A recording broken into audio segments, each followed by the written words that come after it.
Hi friends, welcome to my channel.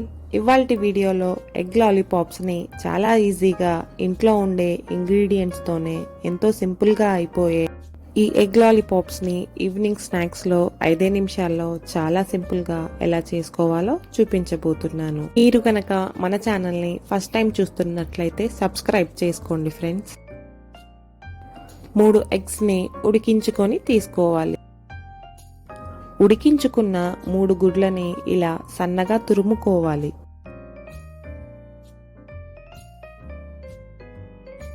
ఇలా అన్నిటినీ తురుముకున్న తరువాత 4 బ్రెడ్ స్లైసెస్ని తీసుకొని ఇలా సగానికి కట్ చేసుకోవాలి. ఒక మిక్సీ జార్లో కట్ చేసుకున్న బ్రెడ్ పీసెస్ని వేసుకొని మెత్తటి పౌడర్లా గ్రైండ్ చేసుకోవాలి. ఇలా గ్రైండ్ చేసుకున్న ఈ బ్రెడ్ క్రమ్స్ని పక్కన పెట్టుకోవాలి. ముందుగా తురిమి పెట్టుకున్న ఈ ఎగ్స్ తురుములోకి ఉడికించుకున్న ఒక బంగాళదుంప వేసుకొని మెత్తగా స్మాష్ చేసుకోవాలి. ఇలా కలుపుకున్న తరువాత ఇప్పుడు ఇందులోకి సన్నగా కట్ చేసుకున్న ఒక ఉల్లిపాయ, సన్నగా కట్ చేసుకున్న కొద్దిగా కొత్తిమీర, సన్నగా కట్ చేసుకున్న 2 పచ్చిమిర్చి, రుచికి సరిపడినంత ఉప్పు, 1/2 టీ స్పూన్ పసుపు, టీ స్పూన్ కారం, టీ స్పూన్ ధనియాల పొడి, 1/2 teaspoon garam masala, 1/2 teaspoon అల్లం వెల్లుల్లి పేస్ట్, 2 టీ స్పూన్ల లెమన్ జ్యూస్ వేసుకోవాలి.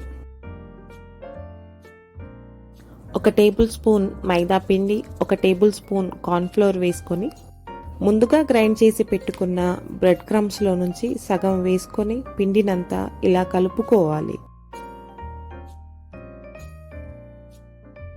ఇలా కలుపుకున్న ఈ పిండిలో నుంచి కొద్దిగా పిండిని తీసుకొని ఇలా చిన్న బాల్ సైజ్ లాగా చేసుకోవాలి.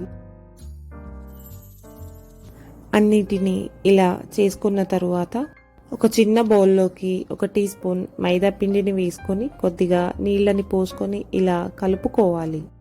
మరొక ప్లేట్లోకి మనం ముందుగా గ్రైండ్ చేసుకున్న బ్రెడ్ క్రమ్స్ని వేసుకోవాలి. మనం చేసుకున్న బాల్స్ని ఈ మైదా పిండి మిక్చర్లో డిప్ చేసుకొని బ్రెడ్ క్రమ్స్లోకి వేసుకొని ఇలా రోల్ చేసుకుంటూ కోటింగ్ చేసుకోవాలి. మిగిలిన వాటిని అన్నిటిని కూడా ఇలా ఈ ప్రాసెస్లోనే చేసుకొని పక్కన పెట్టుకోవాలి. ఇప్పుడు డీప్ ఫ్రైకి సరిపడా ఆయిల్ వేసుకొని మంటని హై ఫ్లేమ్లో పెట్టుకొని ఆయిల్ని బాగా వేడి చేసుకోవాలి. ఆయిల్ బాగా వేడయ్యాక ఈ బాల్స్ని ఒక్కొక్కటిగా వేసుకోవాలి. ఇప్పుడు మంటని మీడియం ఫ్లేమ్లో పెట్టుకొని ఈ బాల్స్ని 5 నిమిషాల పాటు ఫ్రై చేసుకోవాలి. 5 నిమిషాల తరువాత మంటని లో ఫ్లేమ్లో పెట్టుకొని మరొక 5 నిమిషాల పాటు గోల్డెన్ బ్రౌన్ కలర్ వచ్చేంత వరకు ఫ్రై చేసుకోవాలి. మంటని ఇలా లో టు మీడియం ఫ్లేమ్లోకి అడ్జస్ట్ చేసుకుంటూ ఈ లాలీపాప్స్ని ఫ్రై చేసుకుంటే లోపల పచ్చిగా ఉండకుండా చాలా క్రిస్పీగా ఫ్రై అవుతాయి. అంతేనండి, ఈ ఎగ్ లాలీపాప్స్ని ఈవినింగ్ స్నాక్స్లో చాలా ఈజీగా ఎలా చేసుకోవాలో చూశారు కదా. మీరు కూడా ఈ ఎగ్ లాలీపాప్స్ని మీ ఇంట్లో ఒకసారి ట్రై చేసి చూడండి. మీకు ఖచ్చితంగా నచ్చుతుంది. ట్రై చేశాక మీకు ఎలా కుదిరిందో కామెంట్ చేసి చెప్పండి. అలాగే ఒక లైక్ చేసి షేర్ చేయండి. మర్చిపోకుండా మన ఛానల్ని తప్పకుండా సబ్స్క్రైబ్ చేసుకోండి ఫ్రెండ్స్.